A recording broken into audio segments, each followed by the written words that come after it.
Dear and Reverend Father Pascal Chavez, our Rector Major Emeritus, my fellow Jubilarians, my dear brothers and sisters, the Gospel of today seems to give us a clear direction to our Jubilee celebration. The rich young man who apparently lived a good life comes to Jesus and asks him, "What do I still lack? What do I still lack?" Maybe the rich young man, like some of us, wanted to showcase his unrecognized good life, where he has not committed any serious wrongdoing. Maybe he was genuine, very genuine in seeking an honest life and asked, "What do I still lack?" Whatever that be, Jesus made him see that he still lacks something.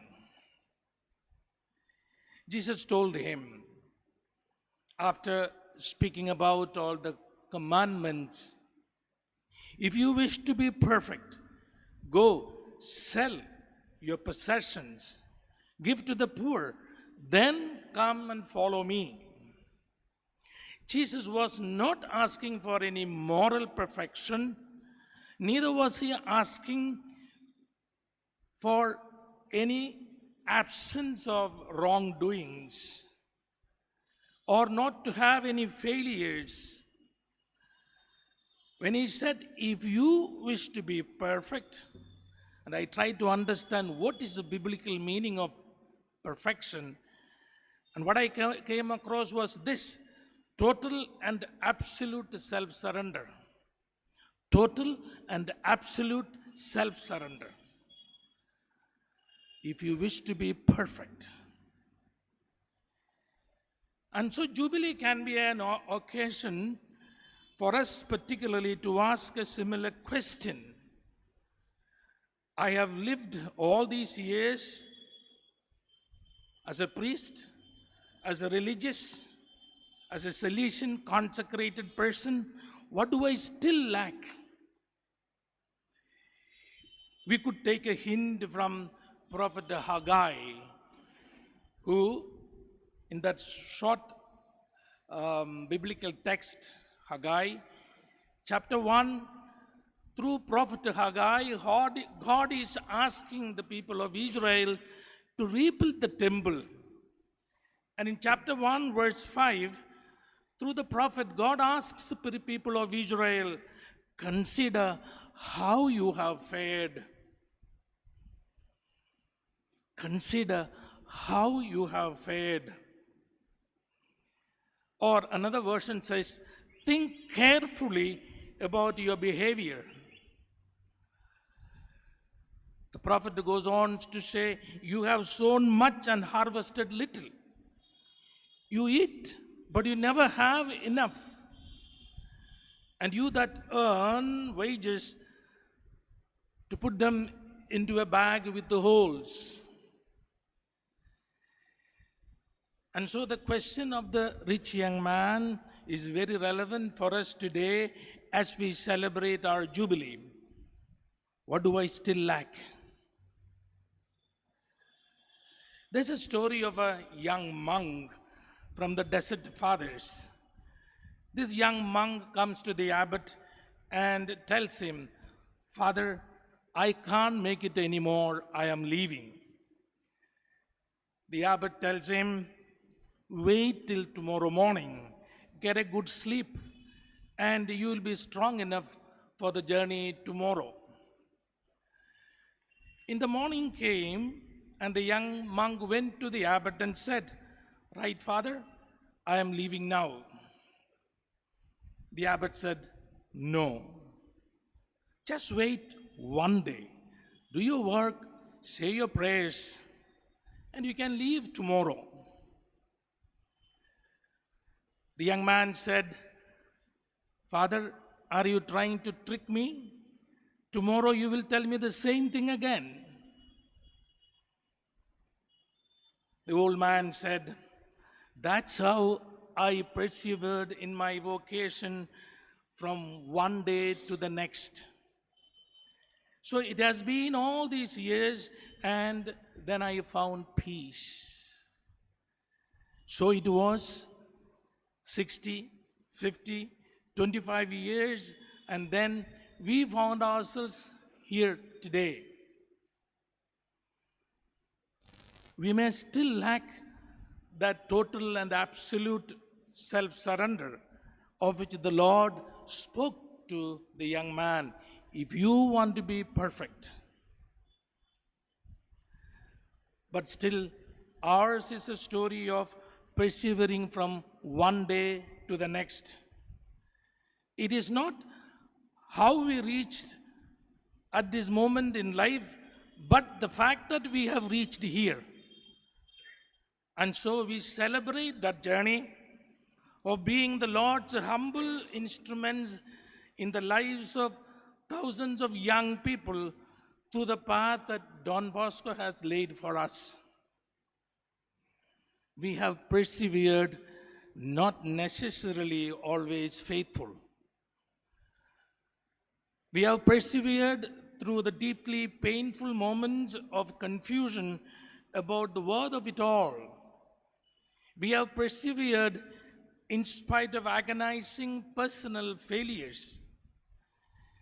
We have persevered despite the disturbing decisions that others have made for us. We call it obedience. We have persevered through the dark moments of not knowing the consequences of our own irresponsible behavior, the choices that we have made. We have persevered even when our grounding shook violently by the fragility of our faith, by the fragility of ourself. We have persevered notwithstanding what our nature kept desiring, and might have sought directly what we have denied to ourselves in celibacy, in obedience, and in poverty. We have persevered even when the road not taken was an option for us, like Francis of Assisi, whose feast we keep today. And he once said, even now I am capable of bearing children, to a young monk, to his shocking surprise. We have persevered even though we were made the butt of ridicule by the world, seeking instant gratification of pleasure and pursuit of personal freedom. We have persevered despite our unworthiness to go on in this apparently worthless way of life. My dear brothers and sisters, today we celebrate that perseverance, even though we were not always faithful. And I recall here the words of our dear Father Pascal Chavez, Rector Major Emeritus, who wrote in one of his letters or in one of his talks, he said these words, and this has remained with me ever since I heard. He said, perseverance is not faithfulness. I repeat, perseverance is not faithfulness. The Desert Fathers have another story.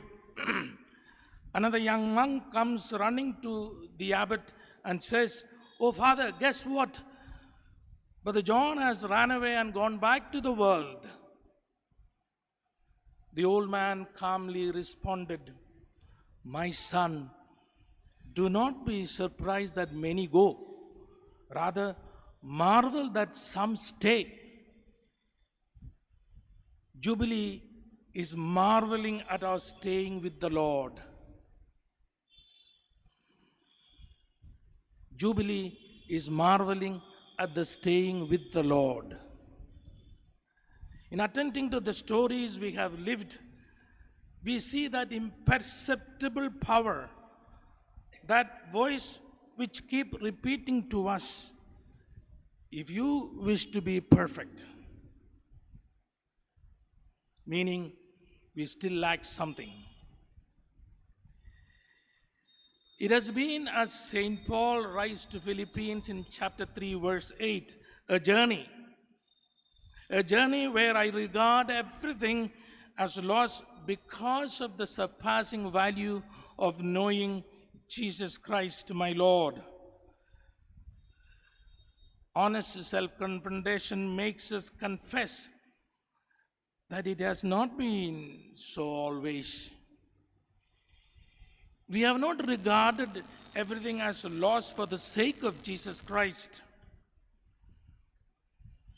We have failed. Hence, we need to remember our weakness, our limitation, the disadvantages, the drawback, the negatives, and the ditch, for they were all part of our journey and our effort to be faithful. While we recognize our accomplishments in the lives of countless young people with whom we were pilgrims of hope, we would not want to forget the ordinary, the uneventful days and years of our lives. It would be unfortunate to put aside the unsung part of our lives. It is here, once again, the question of the young man, the rich young man, becomes relevant for us. What do I still lack? May the Eucharistic Lord lead us to discover what we still lack and have the courage and faith to live it, maybe in total and absolute self-surrender to the Lord.